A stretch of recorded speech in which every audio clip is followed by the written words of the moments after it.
Ce numéro de votre émission À vous la parole s'intéresse au secteur minier en Côte d'Ivoire. Qu'apporte ce secteur dans le développement de l'économie de la Côte d'Ivoire? Comment les acteurs contribuent-ils à lutter contre l'orpaillage clandestin? Des questions qui trouveront réponse avec Madame Christine Lobo, directrice générale du groupement professionnel des miniers de Côte d'Ivoire. Bienvenue à tous et à toutes. Présentez-vous à nos téléspectateurs et internautes. Merci beaucoup pour cette invitation. Vous êtes donc au siège du groupement professionnel des miniers de Côte d'Ivoire, appelé communément Chambre des mines. Donc je suis Christine Lobo-Kossi, j'en suis la directrice générale et vous êtes au siège. Quelles sont les missions du groupement?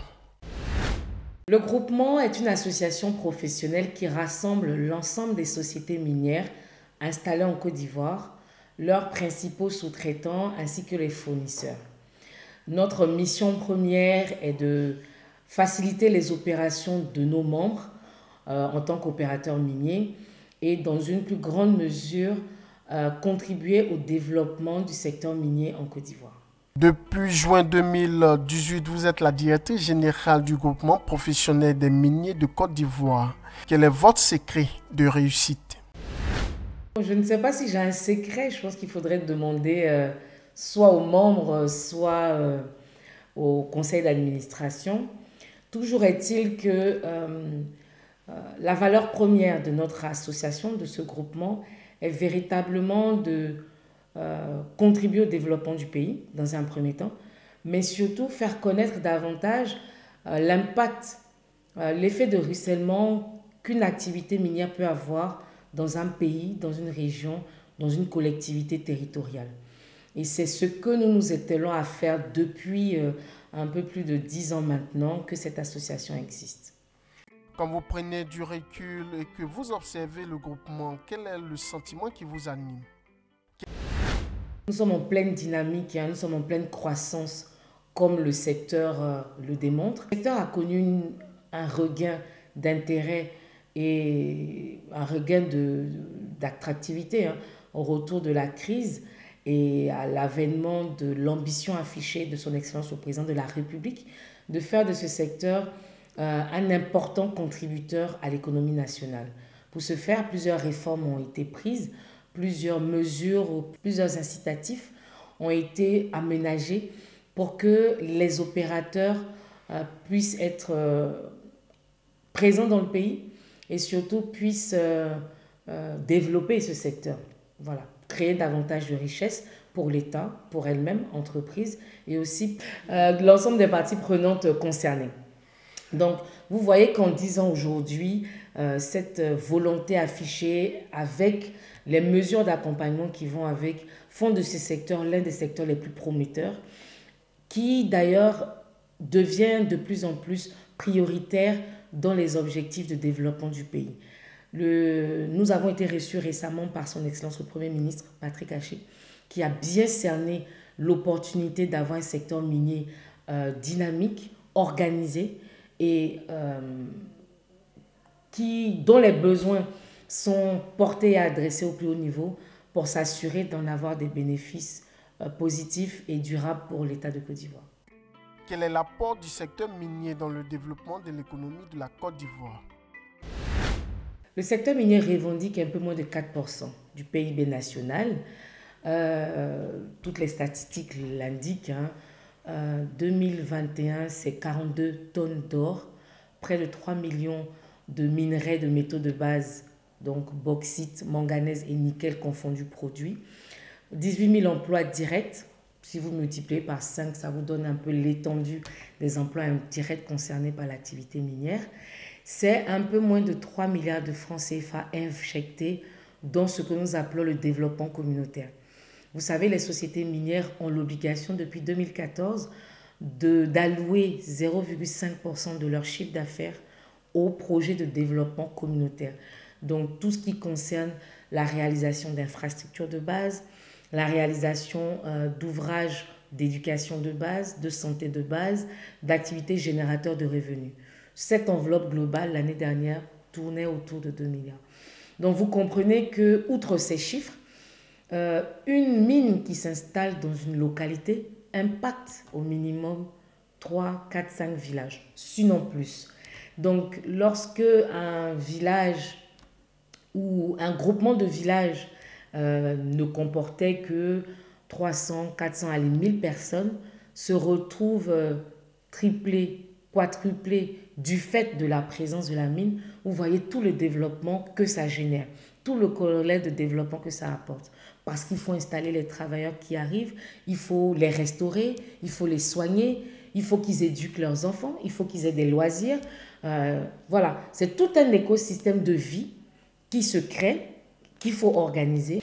Donc, le secteur minier n'a pas seulement une valeur économique directe dans l'économie nationale, en termes des chiffres que je vous ai présentés, mais elle a un impact réel sur la communauté, dans l'environnement social et environnemental des populations.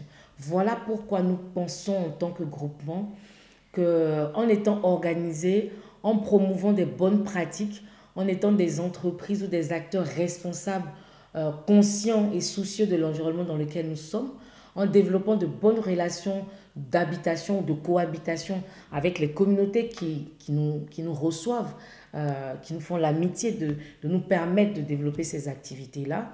En développant ces pratiques positives, nous serons pourvoyeurs et contributeurs d'un développement économique durable pour la Côte d'Ivoire. L'orpaillage clandestin constitue une menace pour le développement de ce secteur. Quelle est votre contribution pour endiguer ce phénomène?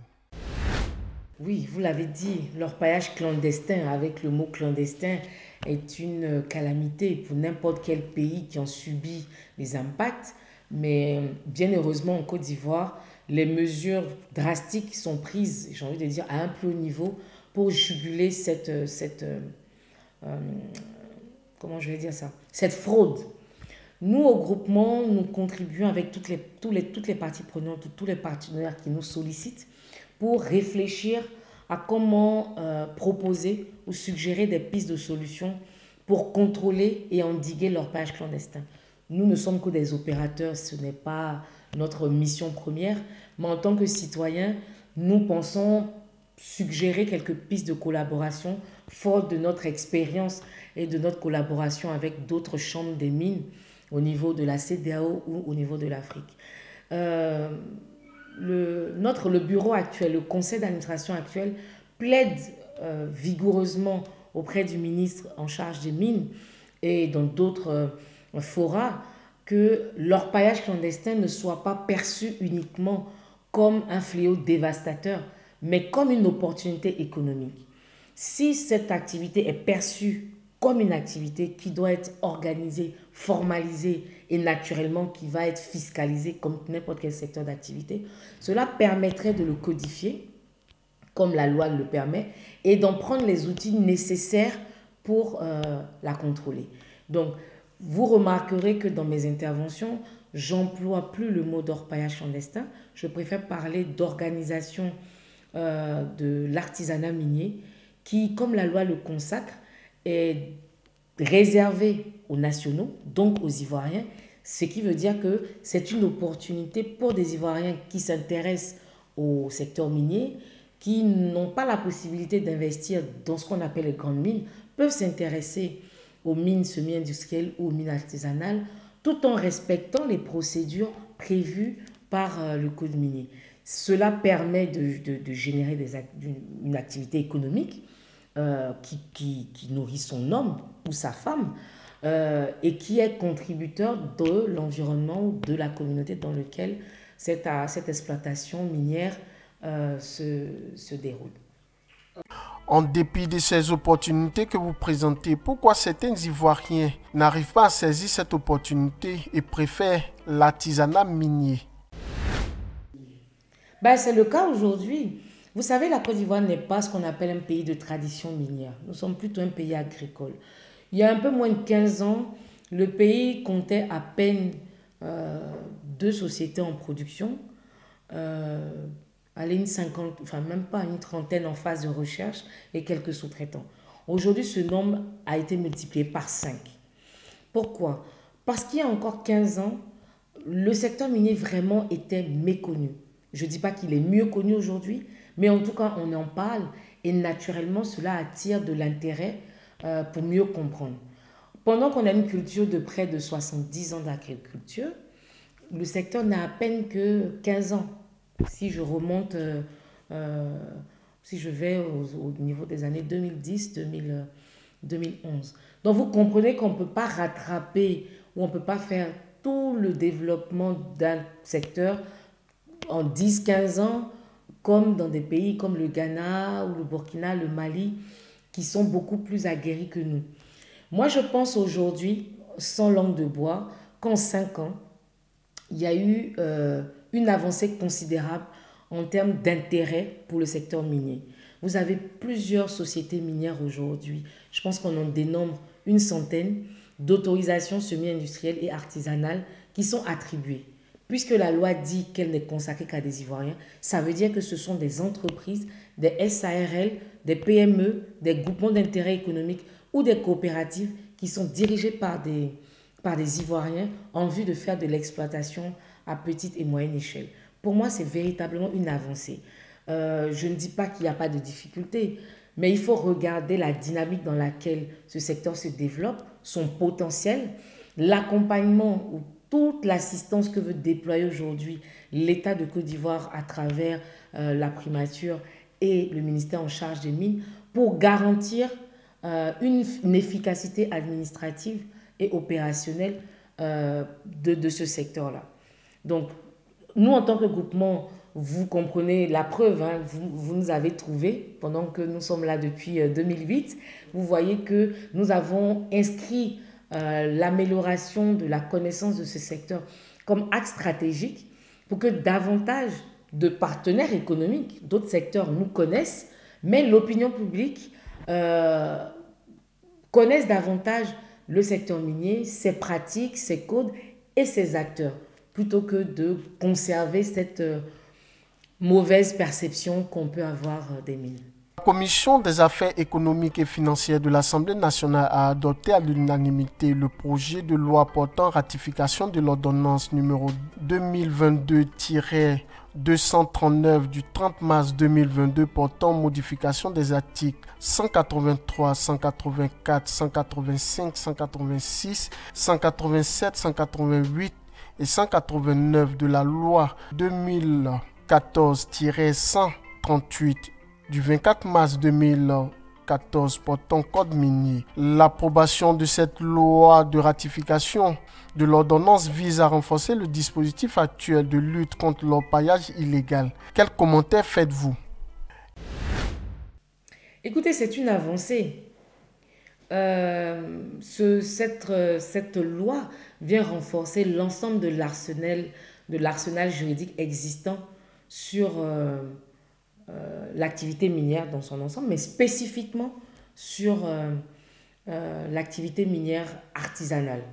Le code minier consacre cette pratique, mais on voit, ou en tout cas, je ne veux pas parler pour le ministère, mais on est tous témoins des dégâts humains, sociaux, environnementaux, même sur les conditions de vie des êtres humains que génère l'activité ou l'orpaillage clandestin.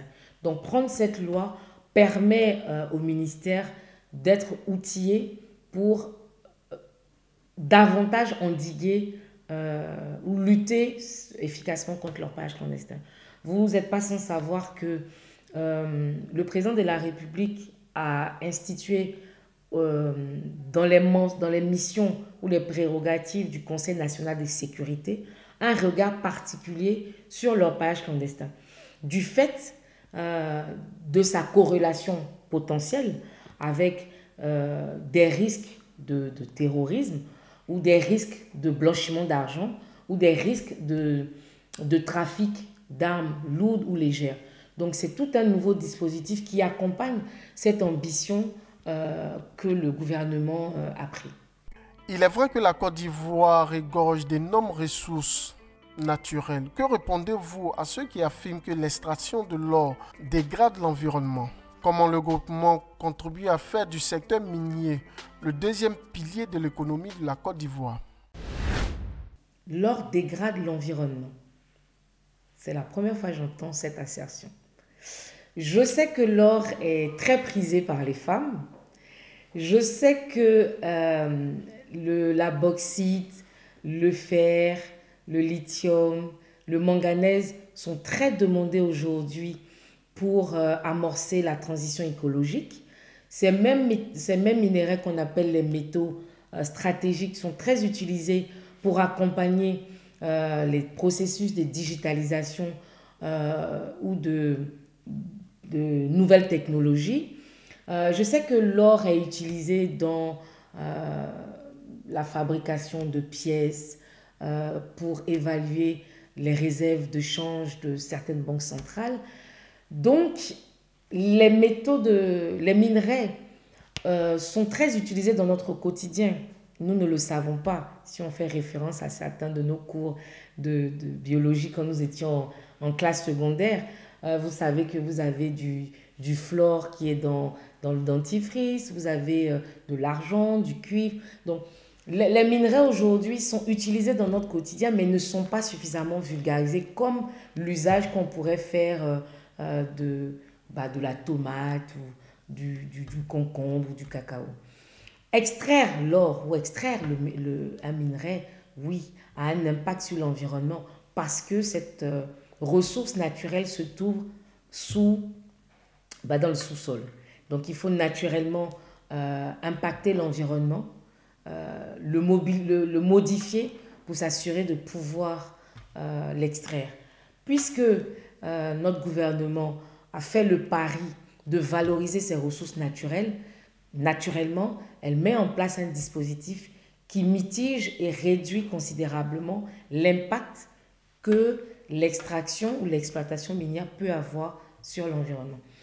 Comme vous le savez aussi, les grandes sociétés minières, les multinationales, pour la plupart qui sont cotées en bourse, répondent à des standards internationaux pour s'assurer de réduire au maximum leur empreinte sur l'environnement. Vous constaterez par exemple que toutes les entreprises minières au niveau international s'engagent dans une dynamique de décarbonisation à horizon 2030 pour minimiser leur utilisation de polluants, de produits chimiques ou en tout cas d'éléments négatifs et polluants en tout cas pour les mines. Écoutez, à notre niveau, nous avons développé une roadmap qui a 3 axes stratégiques. Véritablement, le premier, c'est d'être un partenaire proactif et contributif à notre premier partenaire, qui est le ministère de tutelle, le ministère en charge des mines. Nous sommes présents et nous répondons systématiquement présents dès lors que le ministère nous sollicite sur n'importe quelle problématique, n'importe quelle thématique qu'elle veut aborder dans le cadre du développement ou de l'amélioration des affaires pour le secteur minier. Nous sommes force de proposition dès lors que nous en sentons le besoin, dès lors que nous en voyons des difficultés ou dès lors que nous en sentons la nécessité parce qu'il y a des réformes au niveau international, nous sommes force de proposition auprès de notre ministère de tutelle et toute partie prenante qui nous sollicite. Deuxièmement, c'est la communication, comme je l'ai dit, l'amélioration de la connaissance et de la visibilité du secteur. Je ne vais pas revenir, mais nous avons des plateformes de visibilité telles que le symposium, le tournoi olympiade, les journées mines vertes, les partenariats B2B avec certains ministères de tutelle, avec des universités. Nous développons des cadres d'échange avec des groupements de journalistes pour véritablement vulgariser les actions du groupement, de ses membres et de leurs actions. Bien évidemment, la troisième, mais qui est d'ordre interne, c'est l'amélioration ou la mise en place d'un dispositif de bonne gouvernance en interne, puisque nous sommes une organisation crédible qui doit répondre aux normes usuelles et internationales en matière de gouvernance. Ces 8 dernières années, l'extraction de l'or s'intensifie, faisant passer la production d'or de 7 tonnes à 42 tonnes en 2021, générée par 9 mines d'or. Quelles sont les prochaines mines en cours d'exploitation? À très court terme, hein, 2020, fin 2022, 2023, 2024, trois projets doivent démarrer. Vous avez le projet qui est proche d'Aloa, qui s'appelle la mine de Lobo, détenue par l'Australien Tietto Mineral. Vous avez le projet de Séguéla, qui appartient à la compagnie Rose Gold Fortuna, qui est une entreprise canadienne. Et vous avez le projet de Lavigué dans la région de Dabakala, qui est un projet développé par le groupe Endeavour Mining.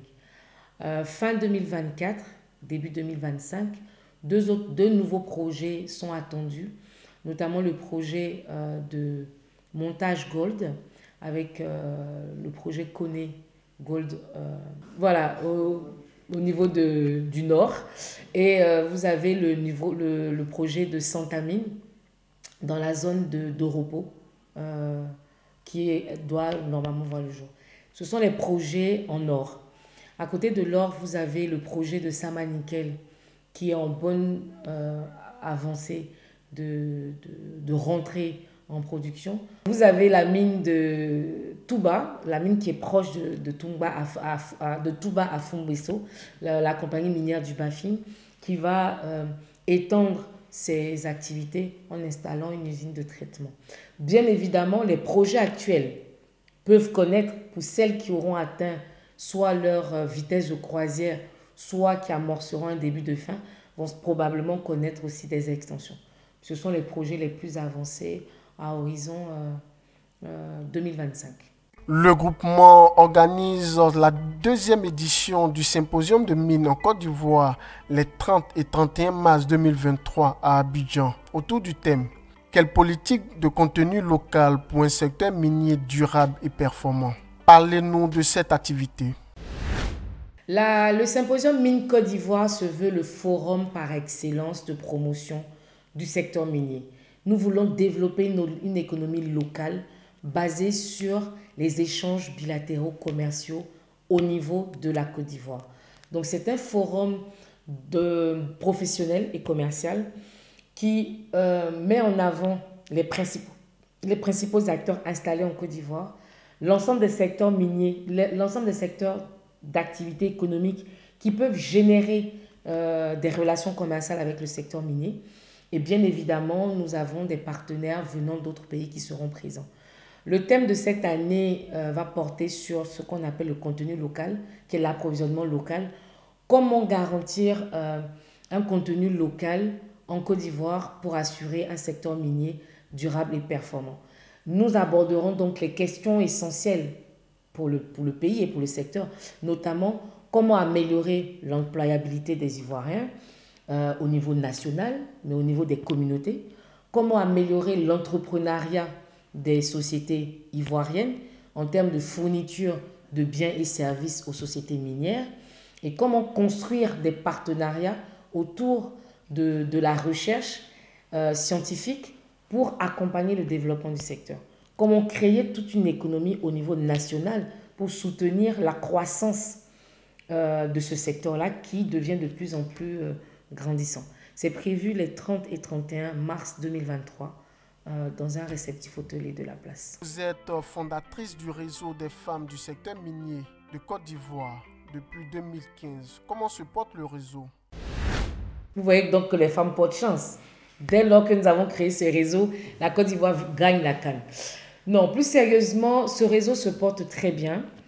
D'ailleurs, nous avons une actualité le mardi 13 décembre prochain, où nous allons présenter au cours d'un atelier l'ensemble des études qui ont été réalisées par le FEMICI pour présenter l'état des lieux de la présence des femmes et leur prise en compte dans l'ensemble de la chaîne d'opération minière en vue d'adresser les gaps, mesurer les gaps et formuler des stratégies de plaidoyer pour les 2 prochaines années. Pourquoi?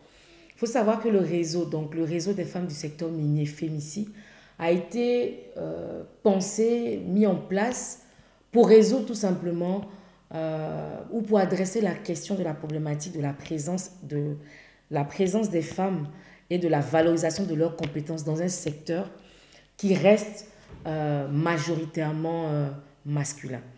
En 2011, quand moi je prenais fonction dans le secteur, moins de 1% de femmes étaient en emploi, 0% étaient à des postes de direction et très peu étaient visibles dans l'administration minière. À cette époque, le secteur revendiquait à peu près 7 000 à 8 000 emplois. Donc, vous voyez, moins d'1%, ça veut dire qu'on n'atteignait même pas le millième de femmes embauchées. Aujourd'hui, ce chiffre atteint presque 8%. Ce n'est pas assez, je vous le concède, mais c'est énorme. Pourquoi? Il a fallu avoir un réseau qui porte la voix de toutes les femmes qui travaillent. Parce qu'il y avait des femmes qui sont présentes. Moi, je ne suis pas la première femme à travailler dans le secteur. Avant moi, il y avait des devancières, mais elles étaient tellement occupées à exister et à faire valoir leurs compétences dans le secteur qu'elles n'avaient pas le temps, j'ai envie de dire, de s'organiser et de dire qu'elles étaient là. Donc, créer une telle plateforme a permis de faire prendre conscience aux entreprises minières elles-mêmes d'abord, ensuite à l'opinion publique et à toutes les parties prenantes que les femmes sont capables, qu'elles peuvent et qu'elles ont leur place dans un secteur qui est appelé à jouer un rôle moteur dans le développement du pays. C'est en cohérence avec, encore une fois, l'ambition affichée par le gouvernement. Si la question de l'autonomisation de la femme et de la jeune fille est une priorité au niveau national, il n'est pas concevable que des secteurs d'activité demeurent encore la chasse gardée ou soient à dominance masculine. Nous avons créé donc ce réseau-là pour apporter des précisions sur les opportunités économiques et sociales que le secteur minier peut apporter aux femmes et aux jeunes filles. Aujourd'hui, nous adressons les problèmes des 4 profils que j'ai cités. Les femmes en emploi, donc qui travaillent pour une mine ou pour une compagnie minière ou pour un sous-traitant minier. Pour les femmes entrepreneurs, donc celles qui sont détentrices de titres miniers ou celles qui sont propriétaires d'entreprises qui fournissent du service aux compagnies minières. Nous avons les femmes que nous appelons les femmes impactées par l'activité minière.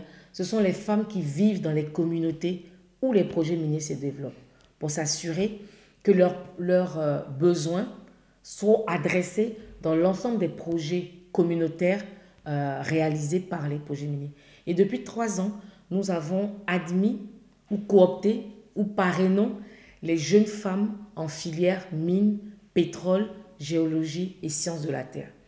Tout ça pour s'assurer que de la jeune fille qui rentre au lycée et qui est dans une filière scientifique, elle puisse atterrir et avoir une carrière dans les mines, que ce soit en termes d'emploi, que ce soit en termes d'entrepreneuriat, ou même s'assurer de garantir leurs droits économiques et sociaux du fait de l'activité minière. Donc le réseau se porte bien. Il est de plus en plus reconnu et soutenu. Et je me réjouis personnellement du fait, en ma qualité de directrice générale de la Chambre des mines, que l'ensemble des sociétés minières aujourd'hui développent en leur sein une politique genre. Que ce soit en termes d'emploi au niveau de leur recrutement, que ce soit dans les projets communautaires qu'ils développent. Je voudrais aussi dire qu'on a une avancée notable en Côte d'Ivoire parce que du fait des activités de ce réseau-là, une association I4CHI Mines a été créée et a été créée sous l'initiative du ministre, de l'ex-ministre des Mines, M. Jean-Claude Kouassi, et présidée aujourd'hui par le vice-président du groupe Endeavor, M. Pascal Bernasconi. Ce groupe est une association des hommes influents. Oui, c'est un regroupement d'hommes influents ou à des positions stratégiques dans les mines pour faire avancer la prise en compte et la participation des femmes. C'est inédit aujourd'hui en Afrique et même dans le monde d'avoir une association I4CHI dédiée au secteur minier. Et ceci véritablement répond à la problématique que le secteur ou que le réseau a posée en son temps lorsque nous manquions de données ou lorsque nous manquions de répondants vis-à-vis des sociétés minières. Pour vous dire que véritablement la question avance.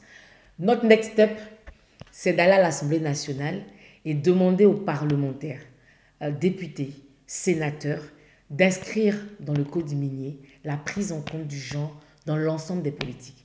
Donc, vous me permettez de votre antenne, vous avez la primeur de notre doléance et de notre plaidoyer du 13 décembre 2022.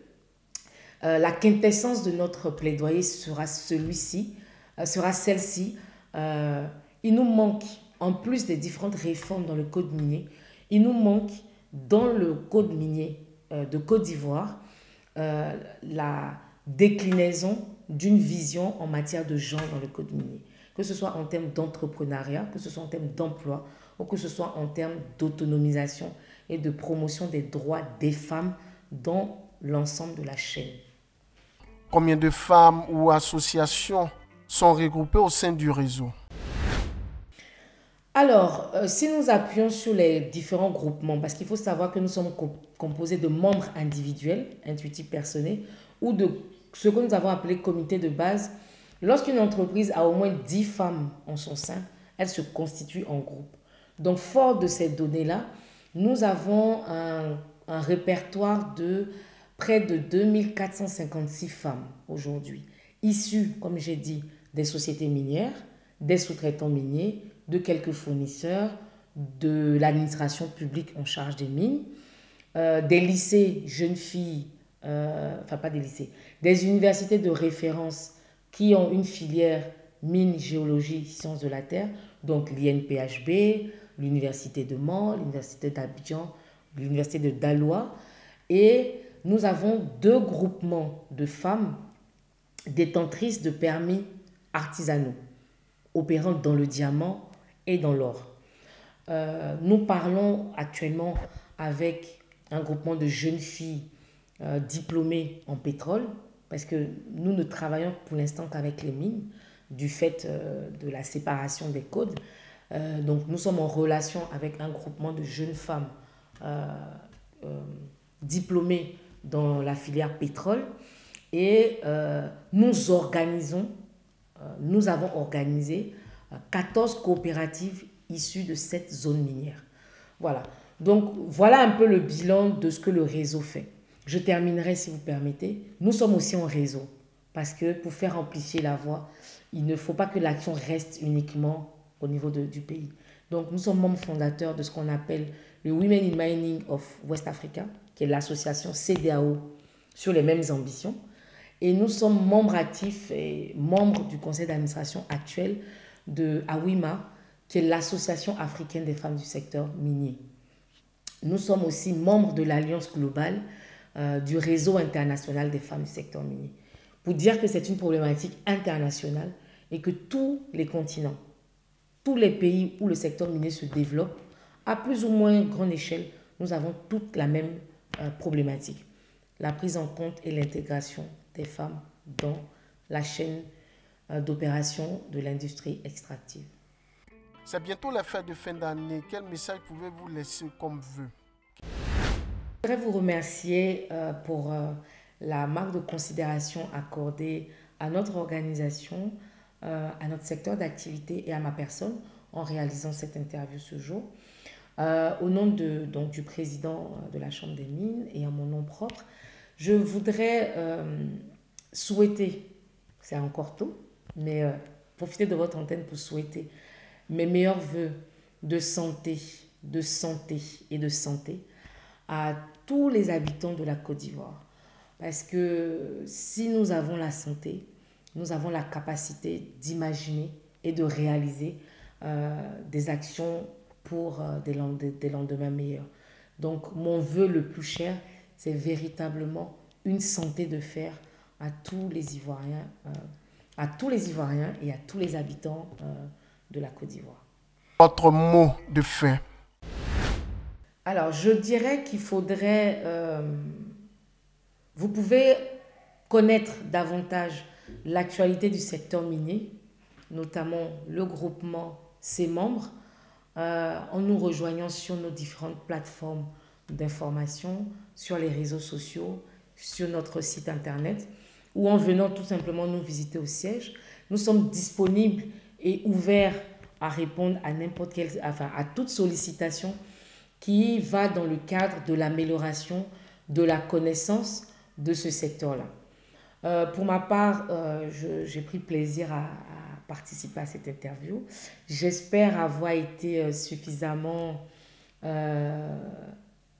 avoir fourni suffisamment de clair dans mes réponses pour vos spectateurs, et je vous assure de ma disponibilité pour d'autres entretiens si le besoin se fait sentir. Voilà, je vous remercie. Merci. C'est ici que prend fin ce numéro de votre émission À vous la parole. Merci de votre aimable attention et à bientôt pour un autre numéro. Au revoir.